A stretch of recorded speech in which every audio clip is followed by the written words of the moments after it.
పైన అందరికీ నమస్తే. నా పేరు వచ్చేసి ఎంఎస్ కుమార్. ప్రతి ఒక్కరు చాలామంది మనకు అందరూ అంటే లైఫ్ గురించి అంటే ప్రతి ఒక్క మన లోపల ఏదో ఒకటి దాగుందని చెప్పేసి చాలామంది మోటివేట్ చేసుకోవాలి, అది చేసుకోవాలి, నీలో ఎంతో శక్తి ఉంది అది చాలామంది చెప్పారు.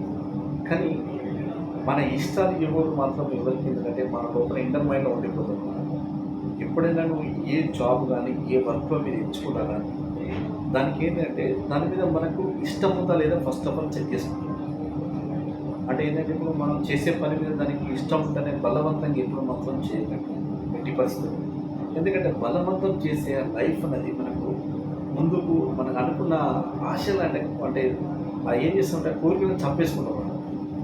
అలాంటప్పుడు ఏంటంటే ఏదైనా ఏ జాబ్లో కానీ ఏ బిజినెస్లో కానీ మీరు ఎంచుకుంటే దాని మీద ఇష్టం ఉండి ఫస్ట్ ఆఫ్ ఆల్ ఏంటంటే మనం చాలామందికి కొంతమందికి 99% అంటే వీళ్ళందరూ ఏదో మనం మోటివేషన్ చేసి అంత చెప్పాలని చెప్పినప్పుడు, కానీ అసలు గోల్ సెట్టింగ్ అంటే గోల్ అంటే నీకు లక్ష్యం అనేటప్పుడు మనకు ఒక దారి ఒక దగ్గరికి వెళ్ళాలంటే మనం ఏ విధంగా వెళ్ళాలి, ఎలాంటి దారి ఉంది, ఎట్లా పోతుందని చెప్పేసి మనకు ఆలోచన మనందరికీ తెలియదు.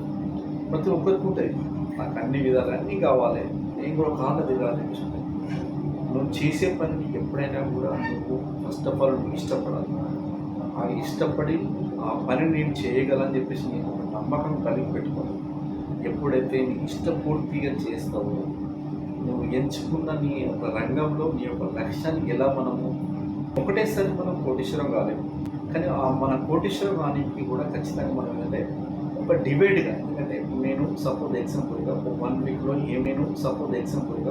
వీక్లో ఏం అచీవ్మెంట్ కావాలి, ఒక 2 వీక్స్లో ఏం అచీవ్మెంట్ కావాలి, ఒక 1 మంత్ తర్వాత ఏం అచీవ్మెంట్ కావాలి, ఒక 1 ఇయర్ తర్వాత ఏం నేను తీసుకోవాలి.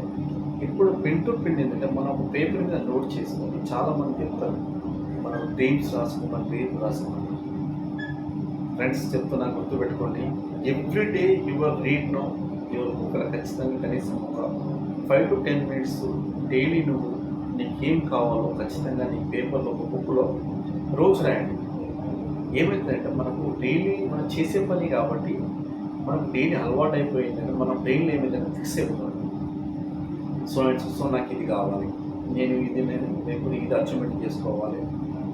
ఈ ఎట్లా అంటే డివైడెడ్ చేసుకొని మనకి ఈ టైం వరకు నాకు ఏ టైం కావాలి ఖచ్చితంగా క్లారిటీగా మనకు ఎప్పుడైతే మనం క్లియర్గా చేసుకొని మనం ఒక మన లైఫ్ను ఎంత హ్యాపీగా గడుపుతామో. అందరికీ ఉంటుంది చాయిస్, మనకు ఉన్న లైఫ్ చిన్నది వేయాలి. లైఫ్ అనేది చాలా చిన్నది. ఈ లైఫ్లో గేమ్ ఆడుతూనే ఉండాలి. ఒకసారి గెలుపు వస్తే ఒకసారి ఓటమి వస్తుంది, తట్టుకోగలగాలి. గెలుపు వచ్చినప్పుడు హ్యాపీగా ఉండి ఓడిపోయినప్పుడు కూడా మనం బాధపడాలి. ఓటమిని కూడా అంగీకరించి ఎప్పుడైతే ఓటమి కూడా ఎంత హ్యాపీగా రిసీవ్ తీసుకుంటావో ఎవ్రీడే నువ్వు సక్సెస్ అయినట్టు. అంటే మనం ఓటమిని కూడా అంగీకరించాలి. అంటే దాన్ని కూడా మనం మిస్టేక్ తెలిసిపోతాం. ఉంటుంది ఓటమి నీ లోపల ఏం మిస్టేక్ అయితే నీ ఓడిపోయినప్పుడు తెలుస్తుంది నీ వాల్యూ అని. అప్పటి వరకు తెలియదు. ఎందుకంటే చాలామంది ఏం చేస్తారంటే సక్సెస్ అయినప్పుడే సంతోషంగా ఉంటాం మనం చాలా వరకు 98%. కానీ అలా కాకుండా మీరు ఏంటంటే ఓటమిని కూడా మనం హ్యాపీగా ఎంజాయ్ చేయాలి. అంటే లైఫ్ చాలా అంటే మనం ఏంటంటే మన నుంచి కాదురా పోయి మనం చేయలేము, మనం ఎందులో లైఫ్ అంటే మనం ఎప్పుడు కూడా డిసప్పాయింట్ అవ్వాలి. నేను చాలామంది అంటే నేను పాజిటివ్ థింకింగ్ ఎప్పుడైనా గుర్తుపెట్టుకుని బస్ ఆలోచన విధానం ఎప్పుడు చేంజ్ అవుతుందో నీ యొక్క మైండ్ సెట్ వచ్చేది. ఇంకోటి చెప్తున్నా గ్యారంటీగా నీ మైండ్లో ఏమనుకుంటావో నీకు అది జరుగుతుంది. నువ్వు ఏదైనా అనుకో ఖచ్చితంగా నాకు ఇది కావాలంటే ఇది అవుతుంది, నేను తెచ్చుకోవాలంటే ఇది ఖచ్చితంగా. లైఫ్లో మనమే మన మైండ్ సెట్లో మన చేతుల్లో ఉంటుంది. నేను ఎట్టి పరిస్థితుల్లో ఒకరి మీద ఆధారపడి బతకకుండా ఆలోచన పెట్టుకోండి. ఆటోమేటిక్ మీరు చేయగలరు, మీ లైఫ్లో మీరు హ్యాపీగా బతకగలరు. ఇది మాత్రం గ్యారెంటీ ఆశిస్తున్నాను. గట్టి నమ్మకంతో ఏ పని చేసినా కూడా నేను చేయగలని చెప్పేసి ఒక గట్టిగా అనుకున్నది సాధించగలని చెప్పేసి నీ మైండ్లో ఎప్పుడైతే నువ్వు అడుగుతుందో నువ్వు అనుకున్నది సాధించగలవు. మిత్రమా, మనం చాలా వరకు అంటే నా టైం వస్తుంది చాలామంది అంటారు కదా. ఎప్పుడు ఉన్న టైం నీ టైం అయిపోయినాక నీ టైం ఎప్పుడు వస్తుంది? నువ్వు నీ టైంలో వాడకుంటే కదా నీకు టైం వచ్చింది.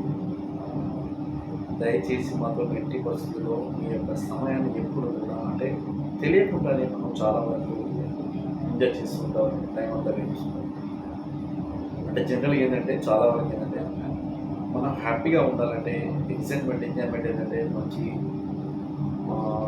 సినిమా చూడడం అంటే నెగిటివ్ థింగ్స్ కంటే ఎక్కడంటే మనకి ఇది చేస్తే మన బ్రెయిన్ అంతా హ్యాపీగా రిలాక్స్ అయిపోతాం అన్నమాట. అట్లా కాకుండా ఏదైతే మనం అలవాటు చేసుకుంటామో మన హ్యాబిట్స్ మనం చేంజ్ చేసుకోవాలి, మన హ్యాబిట్ మనలో మార్చుకోవాలి. ఎదుటి వ్యక్తితో మనం ఎప్పుడు కూడా కంపేరింగ్ చేసుకోవాలి. అంటే ఎట్లనంటే వాడు రిచ్, వాళ్ళు సౌండ్ పార్టీ, అనదర్గా వీళ్ళు వాళ్ళు మంచిగా బతకగలరు అని చెప్పి చెప్పారు. నువ్వు అనుకుంటే నీ లోపల కూడా శక్తి దాగుంది, ఆ పవర్ అనేది ఏదో బయటికి ఇన్నర్ మైండ్ కూడా ఆలోచించకండి, లోపల ఒక మైండ్ బయట ఒక మైండ్ కూడా ఆలోచించండి. ఖచ్చితంగా నువ్వు అనుకునేది సాధించదు. మనం అనేది రాసి పెట్టుకోవాలి. ఎప్పుడైతే నీ పేపర్ వర్క్లో నోట్ చేసి పెట్టుకుంటే మనం అనుకునేది సాధించగలుగుతాం. ఇది మాత్రం వాస్తవం. ఓకే, థ్యాంక్ యూ అండి. ఏమన్నా మిస్టేక్స్ ఉంటే మాత్రం దయచేసి క్షమించగలరు. నచ్చితే మాత్రం మీకు ఈ యొక్క వీడియో నచ్చితే మాత్రం లైక్ కానీ షేర్ కానీ సబ్స్క్రైబ్ చేయడం మాత్రం మర్చిపోకండి. మీకు నచ్చితేనే చేయండి, నేను బలవంతం కాదు.